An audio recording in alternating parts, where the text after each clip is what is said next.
All right, so it's 11:30. I think we can start. So welcome on the first session on NLP during Ghost Day.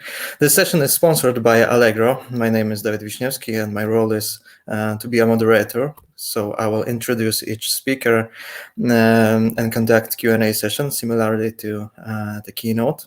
So first, a presentation will be shown. And then during that presentation, you can type your questions using your application on a Q&A tab.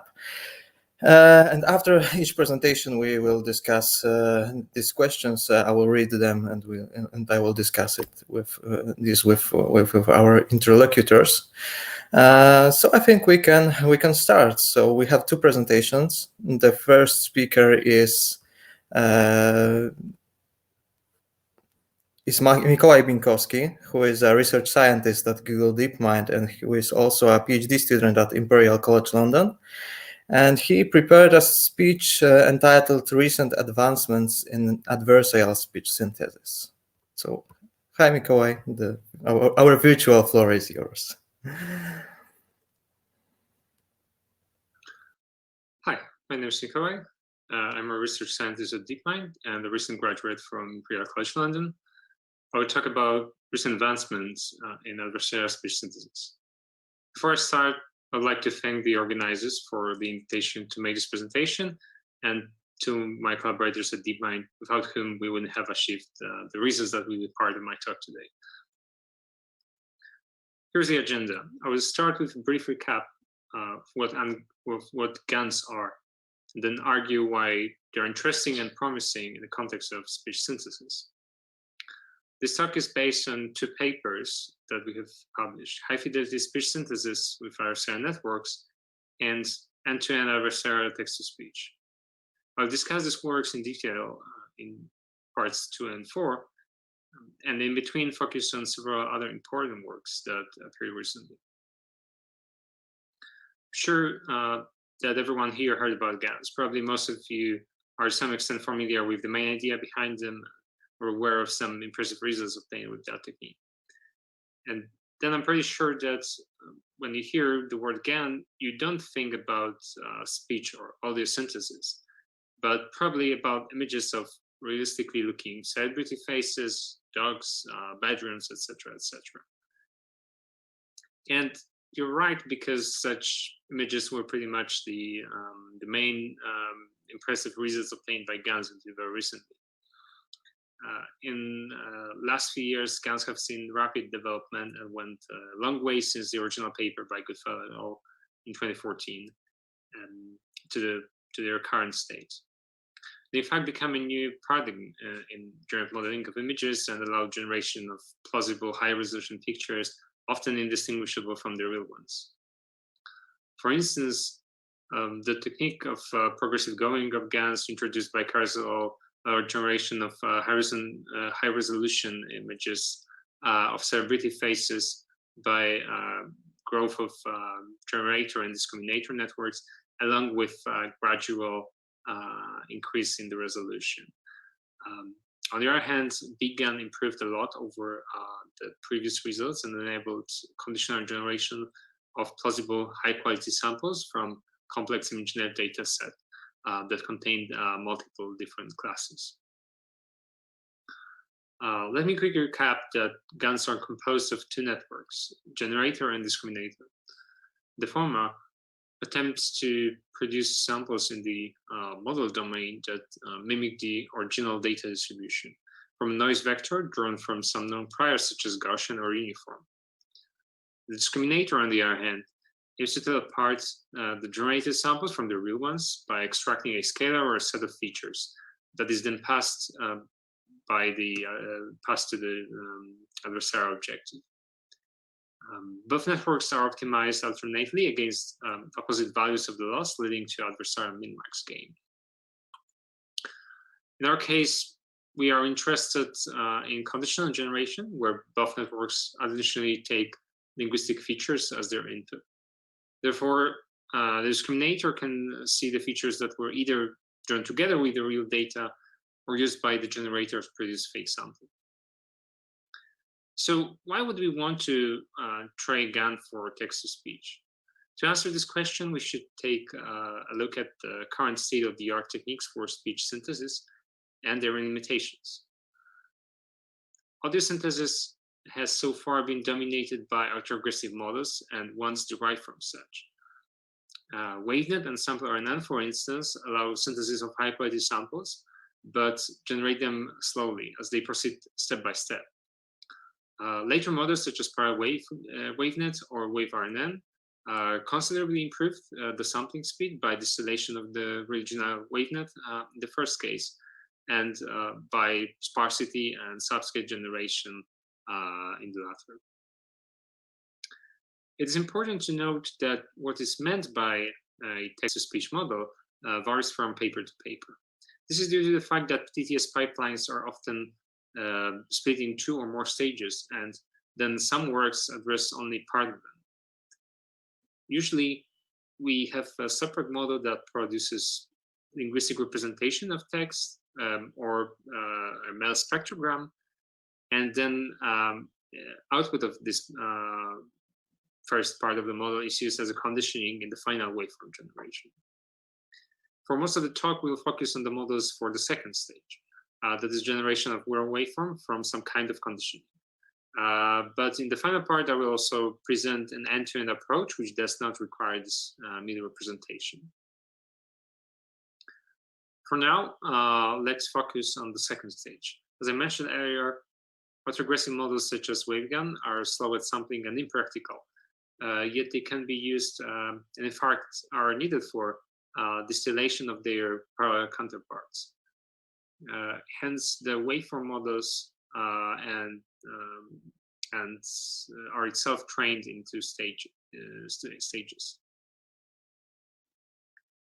In fact, until recently, this was pretty much the only way of obtaining parallel feed-forward TTS models. Distillation is also rather difficult and requires some additional handcrafted losses, but GAN generators, on the other hand, are feed-forward. Hence, GAN for TTS would essentially simplify this complicated approach and at the same time allow very fast sampling. As I said earlier, GANs have not been a popular choice for audio models or TTS systems. Notable works include WaveGAN, a model for raw speech audio trained on dataset of speech commands from 0 to 9, which probably intends to mimic the MNIST image dataset. And also GANSynth, which adversarially trained a generator for spectrograms of musical notes. In another work, which was done in parallel to ours, Kumar et al. Proposed a generative adversarial net for mel-spectrogram inversion. Notably, some of their architecture choices were similar to ours, and so we'll get back to that work later. To sum up, these works altogether make a case for building GAN for text-to-speech. BGAN has shown that large-scale techniques lead to massive improvements in GAN performance and allow successful modeling of complex datasets. Yet, GANs were not tried for audio in large scale before. On the other hand, parallel WaveNet matched the performance of autoregressive models, proving that a feed-forward generator of high-quality audio that we in fact want to obtain already exists in the sense that it's within our capacities capacities of our current hardware and existing architectures. As audio GANs already work reasonably with simple datasets, we might have speculated that large-scale training would let us build a successful train-to-speech GAN, text-to-speech GAN. We'll now move on to the proposed model, GAN TTS. I'll start with the architecture, then talk about some challenges with inference, also discuss the evaluation of TTS models, and show you the results. As I said earlier, we built GAN TTS in a relatively large-scale setting using 44 hours of data from a single speaker with aligned linguistic features. We use large batch sizes and aim to train relatively deep models with tens of millions of parameters. We'll now move on to the details of both networks, but instead of talking about them myself, I will let you listen to the description synthesized by our model. Our generator takes as input 567 linguistic features, encoding phoneme, prosody, and pitch information that span each of the 405 millisecond windows. To reach the temporal resolution of 2-second audio at 24 kHz frequency, we use a fully convolutional architecture which gradually upsamples the linguistic feature representation. Nearest neighbor upsampling takes place within residual blocks, composed of dilated convolutions that ensure a sufficiently large effective receptive field of 320 milliseconds. Each block is 4-layer deep, resulting in 30 total layers in the generator. Kernel size 3 and dilation factors being increasing powers of 2 balance a wide receptive field with quite dense connections. Generator blocks use noise conditional batch norm, so the latent conditioning is the same for the whole length of audio, contrary to autoregressive models such as WaveNet, which use different noise at each step. But in fact, it's the discriminator where the fun begins. The natural first choice architecture for GAN discriminator is a one that resembles the generator turned upside down. We also started up with such design, but our early experiments showed very poor performance. In fact, the audio produced by our generator was barely intelligible. We thus decided to exploit the internal uniformity of the training data. As we trained with 2-second long clips, sampled uniformly from longer sentences, all shorter fixed-length windows subsampled from the clip have largely overlapping distributions, regardless of their position in the clip. It is therefore reasonable to consider what we term a random window discriminator, that is a network which operates on randomly chosen parts of the real or generated clip. Such approach allowed a remarkable performance boost up to the mean opinion score of 3.4 from a mere 1.9 of the original full discriminator. Note that the sampling process needs to be aligned with the linguistic features that we condition on, which are available at frequency of 200 Hz. This limitation suggests that data uniformity can be exploited even further. Along the conditional one, we consider an unconditional random window discriminator, which discards the linguistic features and assesses the general realism of the audio. As we no longer concatenate the conditioning, the unconditional discriminator does not need to downsample representation to the temporal resolution on the linguistic features. Thanks to that, we can use less conditional blocks and less deep architecture. Such an ensemble improves the quality to 3.5 MOS. The final improvement, that allowed a great leap in performance to 4.2 MOS, was combining 5 discriminators of each kind that used different window sizes, from 10 to 150 milliseconds. In addition, we altered the structure of each discriminator by adding time to depth downsampling at its very bottom, proportional to the window size. This way, we enforce discrimination at different frequencies. Note that in the conditional case, the numbers of residual blocks differ, while the total downsampling factor is always equal to 120. Overall, random window discriminators have depths varying from 11 to 17 layers. We've just heard a generated description of GAN-TTS architecture, which is composed of full sentences. Our dataset also contained records of such full sentences from a speaker whose voice our model now imitates. However, for training, we randomly subsampled 2-second long audio clips from those sentences, discarding the shorter ones. In general, we would like to be able to generate arbitrary pieces of audio. For instance, we needed it not only to create parts of this presentation, but firstly to establish the MOS scores.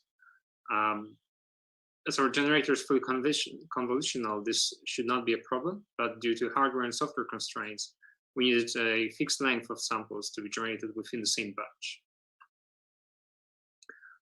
Simple padding of input features with the presentation of silence does not work well, as this model wasn't trained on such samples, and such training would naturally be inefficient.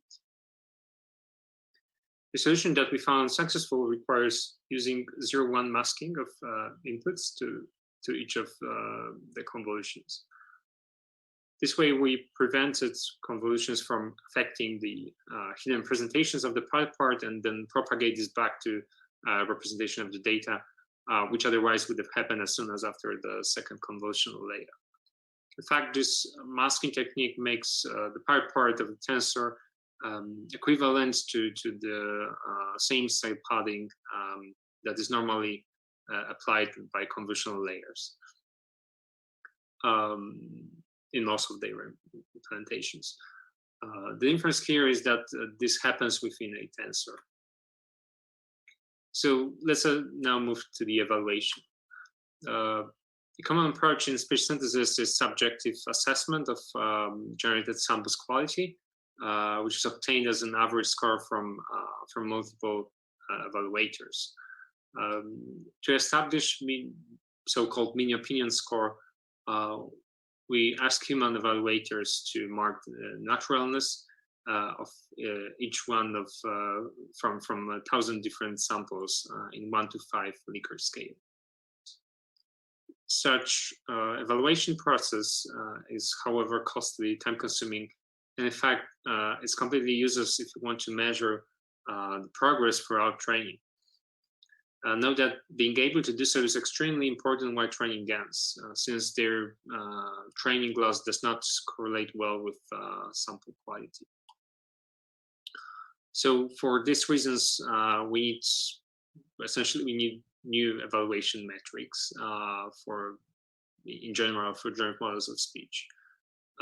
In our second contribution, we proposed a family of distances analogous to the ones used already in evaluation of GANs for images. So our starting point here was the freshly inception distance, which utilizes latent presentations of inception network. FID, alongside the inception score, is by far the most popular metric used for evaluation of GANs for images. Similar metrics have already been proposed for other domains, such as threshold video distance for evaluation of video GANs.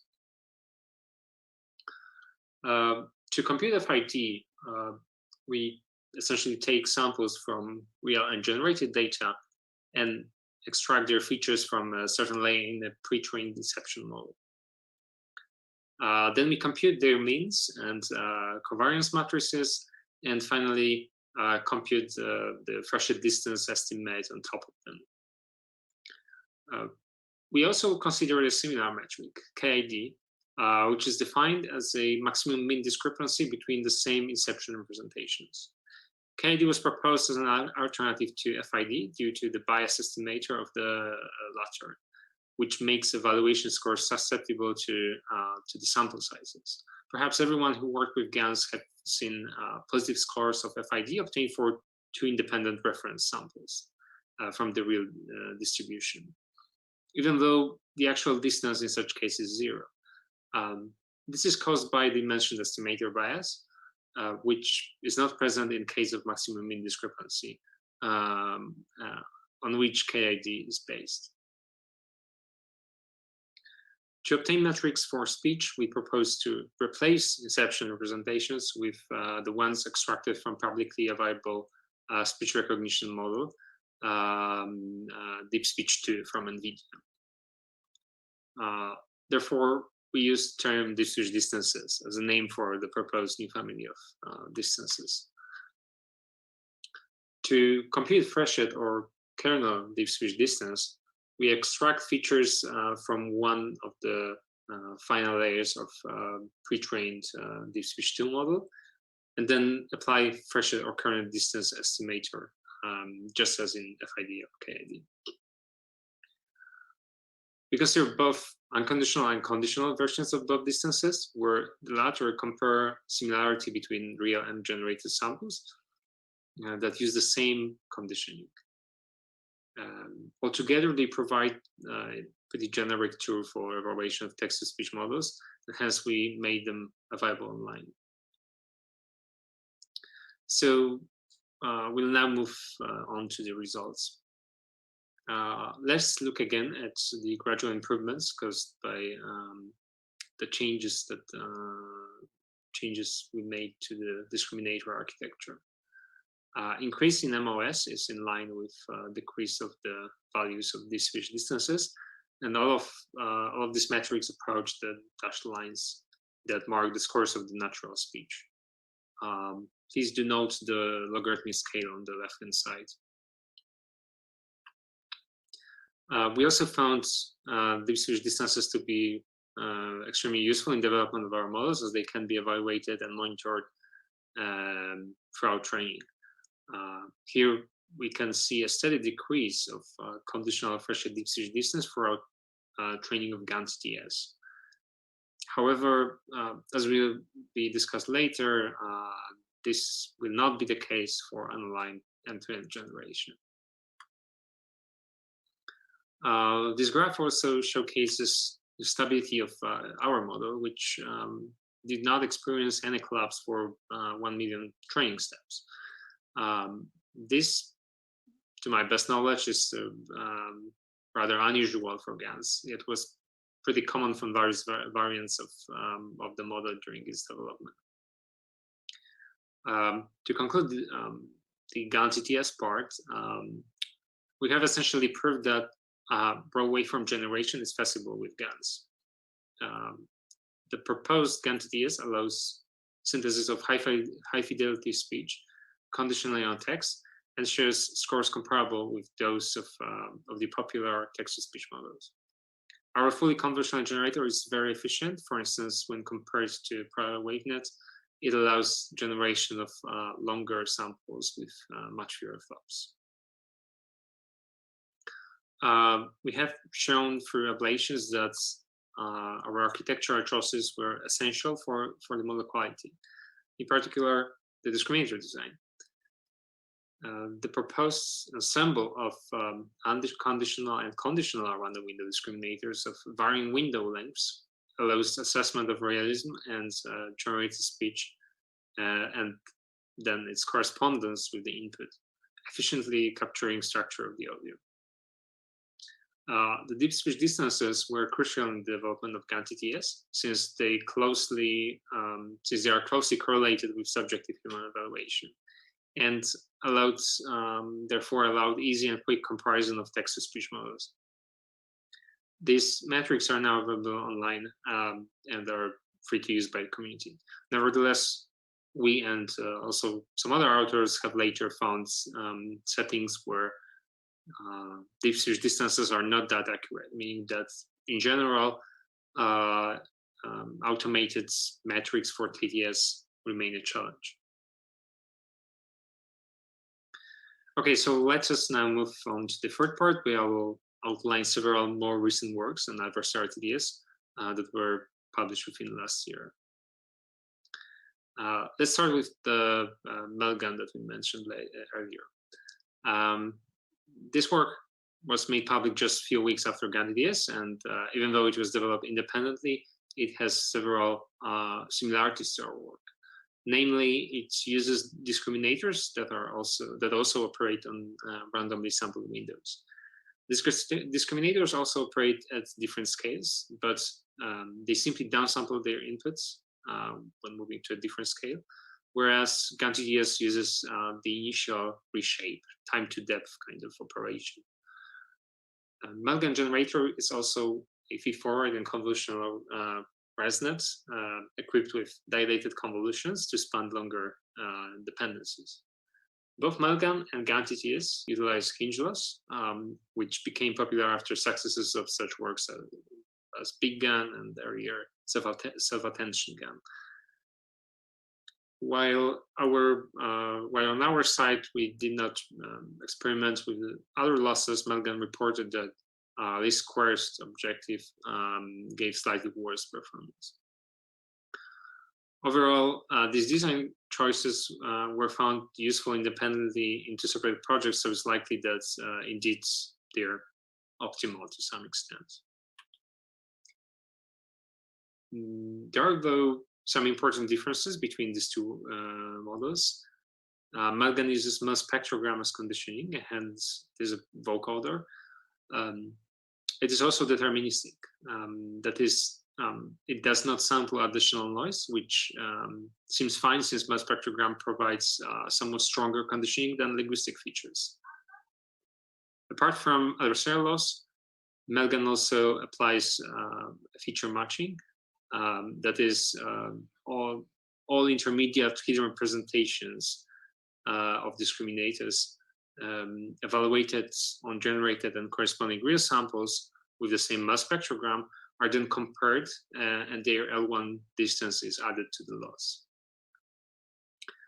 Finally, mel-GAN reports scores considerably lower than ours, but achieves them with much fewer parameters.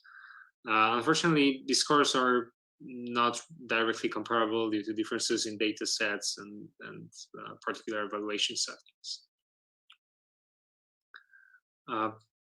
Parallel waveGAN is a very efficient model that combines adversarial losses with directly supervised ones based on magnitudes of short-term Fourier transforms. So almost same as mel-spectrograms. The generator in parallel waveGAN uses architecture of parallel waveGAN. This model is much more lightweight than GAN-TDS and even more than mel-GAN, as it uses just around 1.5 million parameters, which means that it can be trained within 3 days on a single GPU. The score of 4.16 is quite impressive given the size of the model, yet again, it isn't exactly comparable. It is interesting to compare the additional losses used by mel-GAN and parallel waveGAN. As both of them use direct L1 differences between features corresponding to real and generated data, and both use these losses only in generator training. In parallel waveGAN, these losses are handcrafted and fixed. That is, they compare certain representations of audio in STFT space. In mel-GAN, on the other hand, features are updated with training of discriminators, since they come from the internal representations of each of the discriminators used. Note that parallel waveGAN also uses short-wave Fourier transform scale loss, which is asymmetric with respect to the inputs. Another notable work that combines adversarial training with losses based on short-wave Fourier transforms is the work coming from Google Brain, which builds upon GAN-TDS architecture and additionally applies energy distance. They start over with metrics somewhat similar to what was proposed in parallel waveGAN. Here the magnitudes of STFTs are compared using L1 distance of their absolute values and L2 distance between their logarithms. Fourier transforms are evaluated on sliding time slices for all geometrically spaced window lengths from 64 to 2048. However, they do not train a generator to minimize such metric directly, but instead they minimize the generalized energy distance, which is derived from that metric. We'll go into more details in a minute, but first let's take a look at the reported scores. Firstly, authors use the generator from GAN-TDS and train it against several different objectives. Using GED only, they obtain MOS of 4.03, which is remarkable since such model is completely non-adversarial, yet it's parallel feed-forward. When GED gets combined with unconditional random window discriminators from GAN-TDS, the score boosts to over 4.2, a bit more than our original result, as well as their re-implementation of GAN-TDS. So the second model effectively replaces conditional RWDs with a loss based on deterministic features. This way, only unconditional random window discriminators directly discriminate raw audio, while GED loss is the only one that that marks consistency between the audio and conditioning. Authors also experimented with another generator architecture based on residual network and inverse short-term Fourier transform. This achieves even more impressive results in non-adversarial settings for 0.1 MOS on average, but on the other hand was unstable when combined with discriminators, which is pretty sad. Because the scores indicate that, well, maybe it could get even higher scores than the GANs TS generator counterpart. Anyway, let us go back and take a slightly more technical look at the objective used in this work. Energy distance has been explored before in implicit generative models. So I'll briefly say where it comes from. So first of all, energy distance is often derived from maximum mean discrepancy, which is a metric on the space of probability distributions based on optimization within a unit ball in a reproducing kernel Hilbert space. This fits well a GAN setting, since eventually we are not just interested in producing nice looking or sounding samples, but in fact we would like to learn a distribution that matches those of the real data. Thanks to the reproducing property of reproducing kernel Hilbert spaces, the MMD is given in a closed form, shown in the bottom equation, and has simple unbiased estimator that only requires us to be able to evaluate kernel function on given pairs of samples.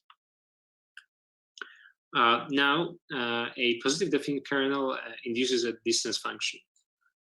If we assume that for two same samples, the kernel has constant value, which is the case for many popular kernels such as Gaussian or rational quadratic, and then define the energy distance function based on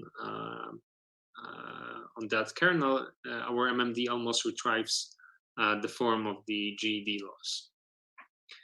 But if we assume that x's come from the real distribution P, or are fixed representations of such distribution, then the second term in the last equation is constant and can be omitted during computation of the loss with respect to generative model Q that produces samples, samples Y. So this explains the form of the energy distance loss. Nevertheless, one may be tempted to simply optimize the expected distance function. That is the first term on the right-hand side in the last equation. And in fact, previous work such as parallel waveGAN did exactly that.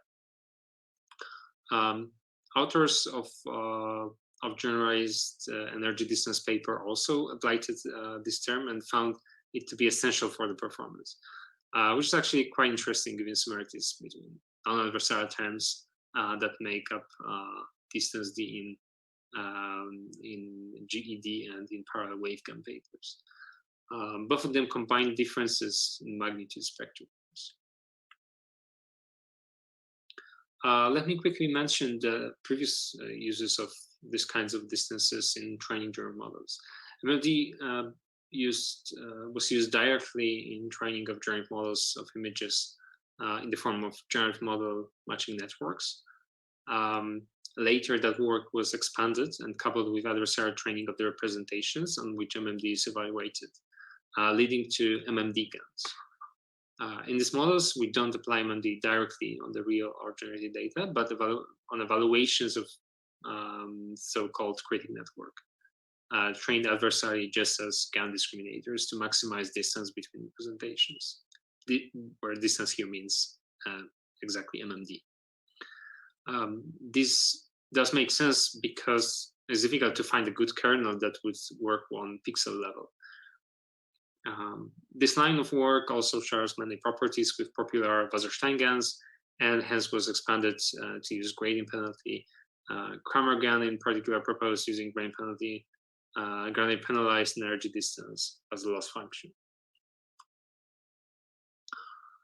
As it seems that the research in adversarial TTS has restarted off and is carried out by multiple groups around the world, the list of works that I'm talking about here is it's likely incomplete. There are though two more papers that I would like to mention. So firstly, multi-band mel-GAN, which essentially combined mel-GAN with exactly the same spectrogram-based losses used in prior waveGAN. This allowed considerable score improvements and also training deeper architectures.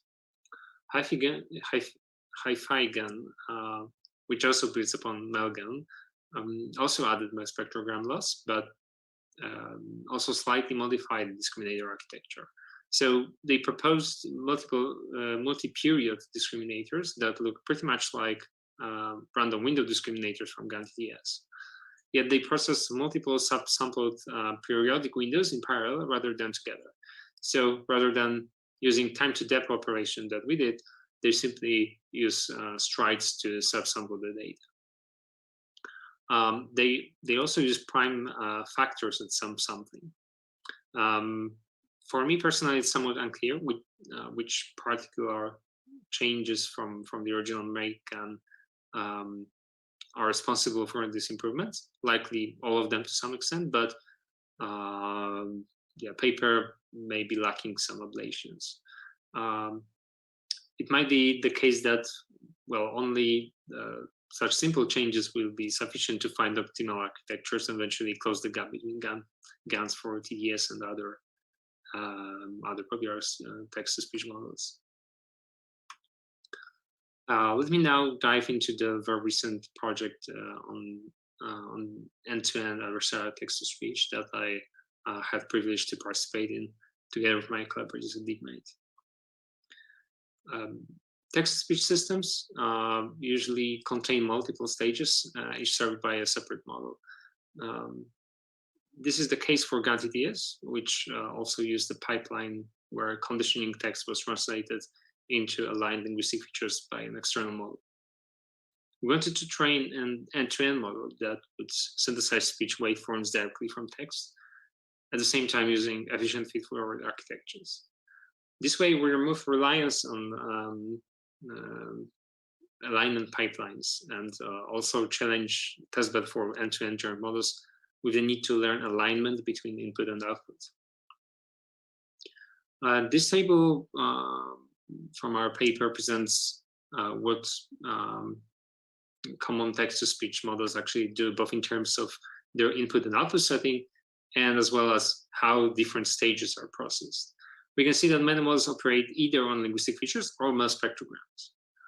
On the other hand, we can split these models by the types of networks they train, inter-autogressive or feed-forward, or those that combine both approaches at different stages. Note that all feed-forward models presented here operate on some higher level conditioning, except for clarinet, which, however, is obtained by distillation of the autoaggressive teacher model. On the other hand, feed-forward models are much preferred for their inference speed, which is crucial for applications, as we already mentioned before.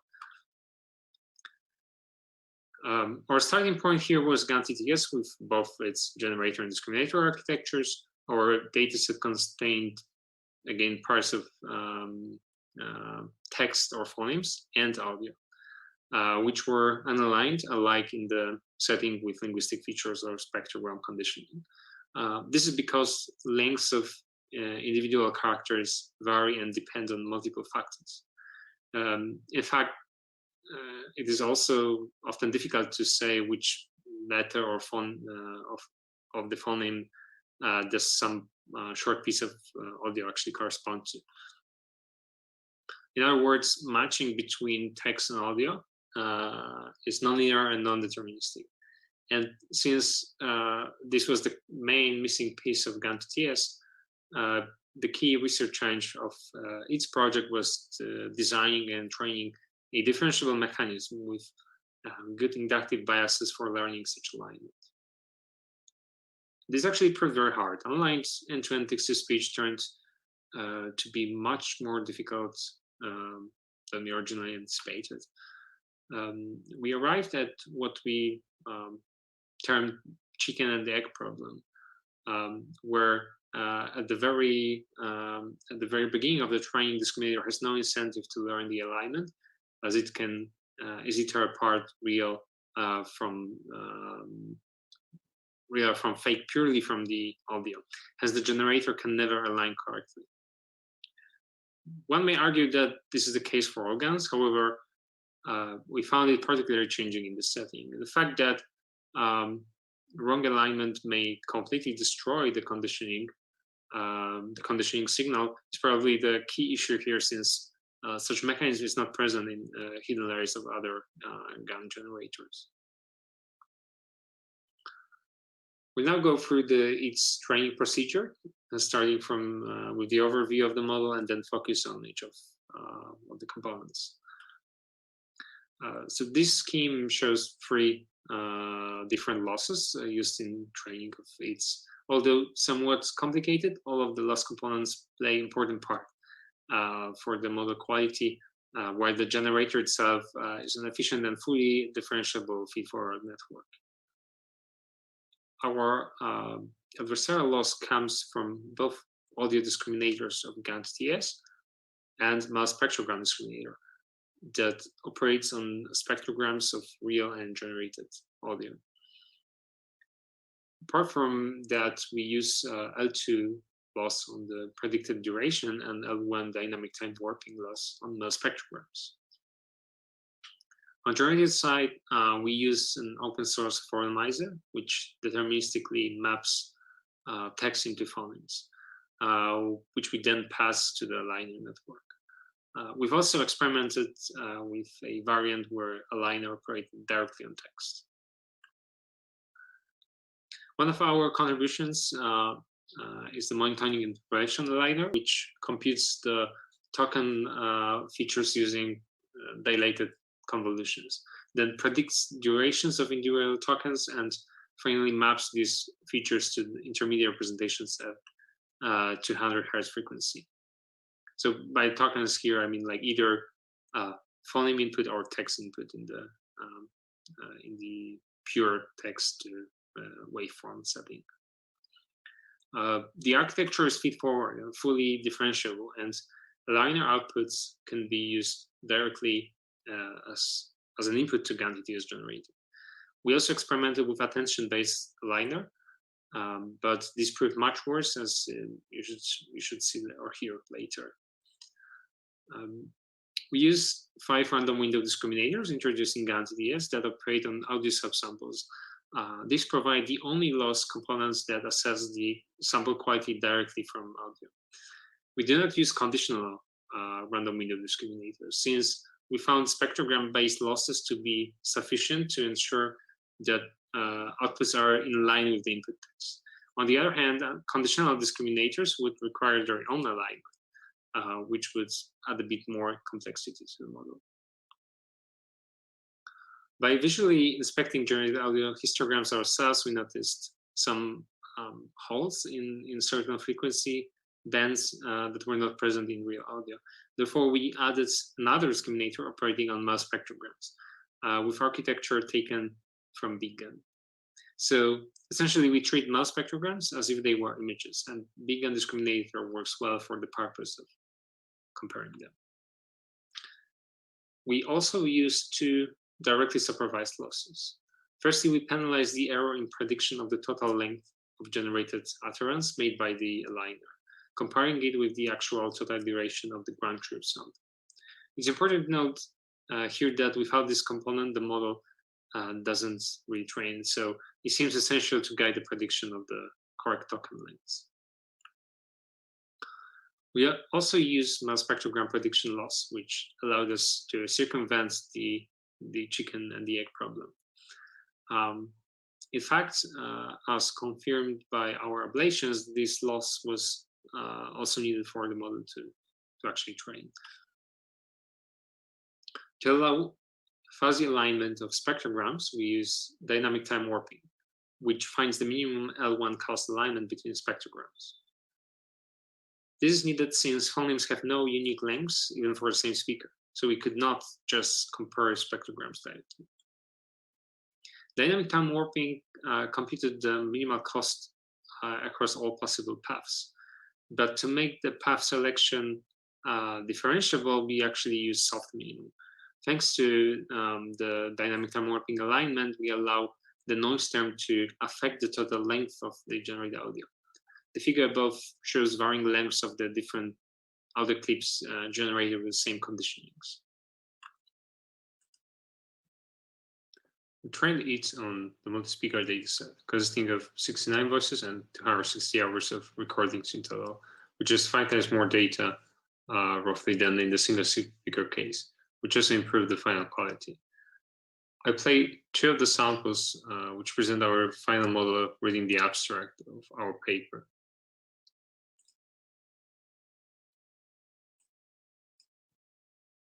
In this work, we take on the challenging task of learning to synthesize speech from normalized text or phonemes in an end-to-end manner, resulting in models which operate directly on character or phoneme input sequences and produce raw speech audio outputs. Okay, let's play some from another speaker. In this work, we take on the challenging task of learning to synthesize speech from normalized text or phonemes in an end-to-end manner, resulting in models which operate directly on character or phoneme input sequences and produce raw speech audio outputs. So yeah, both of these voices, so other ones are like covered by the same model. One of the problems that made our work more difficult was lack of reliable automatic metrics. MOS evaluation is impractical and costly, as I mentioned before, while research distances, unfortunately, proved unreliable in this unaligned setting. So essentially, we could use them only to find the particular pool models, so differentiate between those that did not really train at all from the ones that actually train.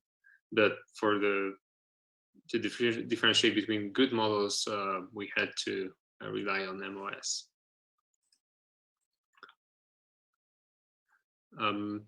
So let's take a look at the ablations that we did. So I'll first play again the main model reading the abstract. In this work, we take on the challenging task of learning to synthesize speech from normalized text or phonemes in an end-to-end manner, resulting in now, here's the sample with no dynamic term warping. In this work, we take on the challenging task of learning to synthesize speech from normalized text or phonemes in an end-to-end manner, resulting in models which operate directly on character or This model, which tries to retrieve the exact spectrograms of the real samples, is really worse. The voice is a bit like warbling. Now, here's a model that uses attention for alignment instead of our monotonic interpolation aligner. In this work, we take on the challenging task of learning to synthesize speech from normalized text or phonemes in an end-to-end manner, resulting in models which operate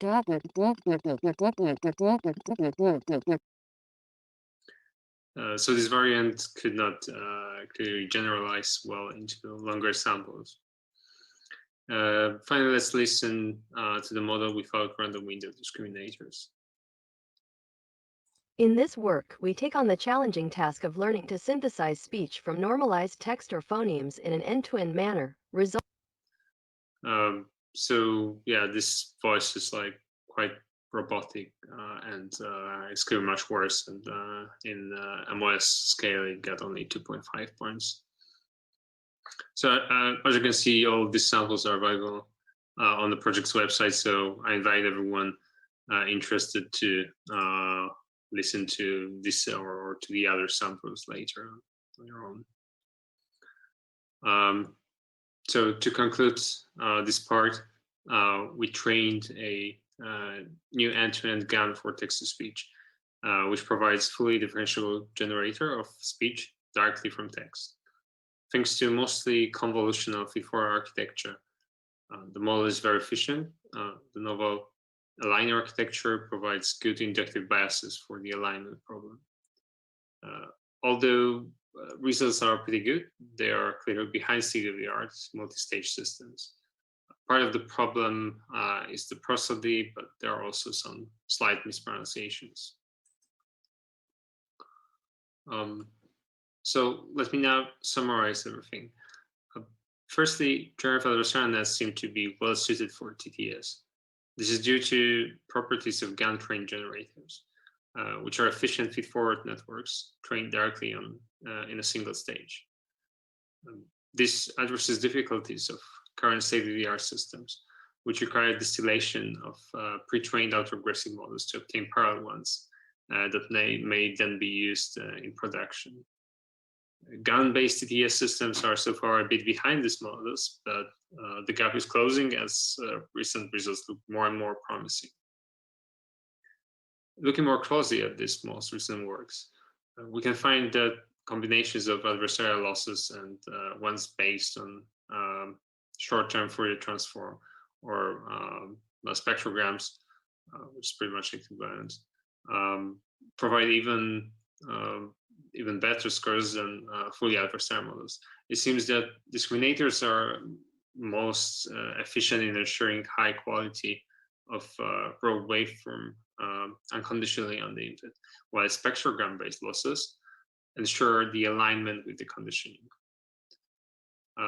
Finally, these techniques seem to be ready for end-to-end training, which is scarce in text-to-speech literature. And again, so far required distillation of a feed-forward model. Our EATS model allowed results exceeding 4 in 1 to 5 mean opinion score scale.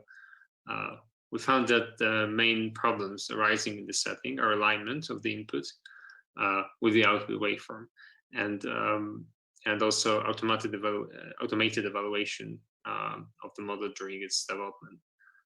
While our monitoring in progression aligner and dynamic time warping essentially solved the first issue, the latter remains a challenge. Thank you for your attention. I hope you've enjoyed the talk, and I'd be happy to answer questions now or later offline. All right, so thank you for your presentation. It was really great to hear and see how text-to-speech systems changed, because I think we all have in our heads how past text-to-speech systems like Ivona worked 15 years ago, and those samples that you've provided are really, really good. Now we can move to Q&A section. At the moment we have 3 questions. And I will iterate through them, starting from the one that obtained the highest number of votes. So the first question is, do you think that WaveNet can be used for noise reduction?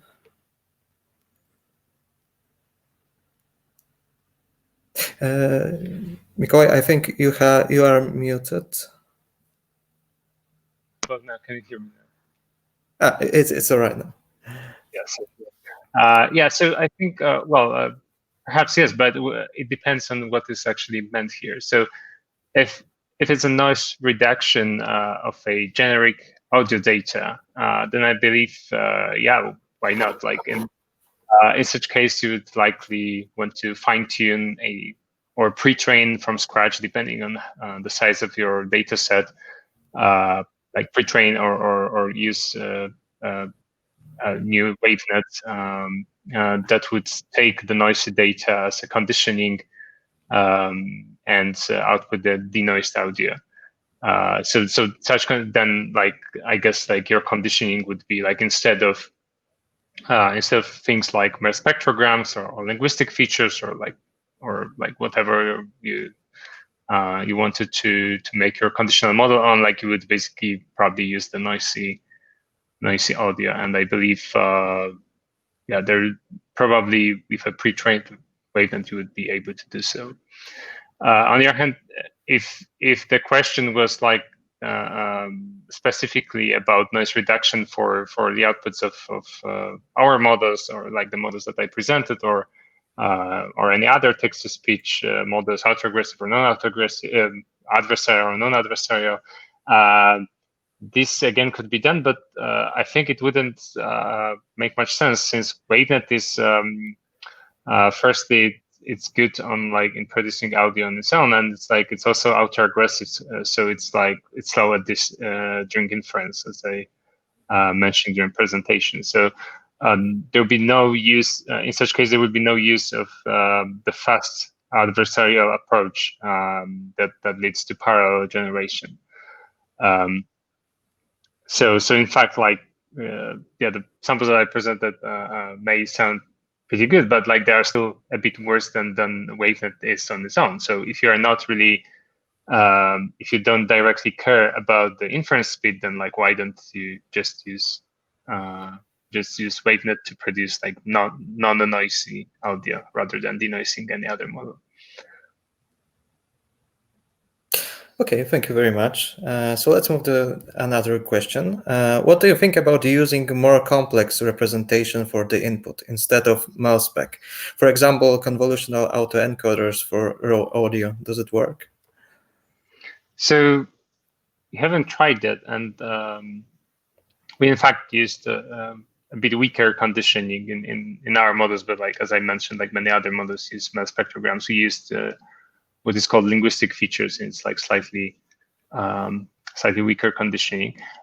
Anyway, the problem here with such approach is that to be able to obtain, you should be able to obtain such conditioning for any text without access to any corresponding audio that you can encode using your encoder, so autoencoder. So if you are building a TTS system, we don't always need to build models for all stages, but we need to ensure that we have access to the ones that we don't build. So mel-spectrograms are popular because there exist models such as text-to-mel that can generate them for arbitrary text. In the end-to-end adversarial, in its project, our idea was to basically to make such intermediate conditioning trainable.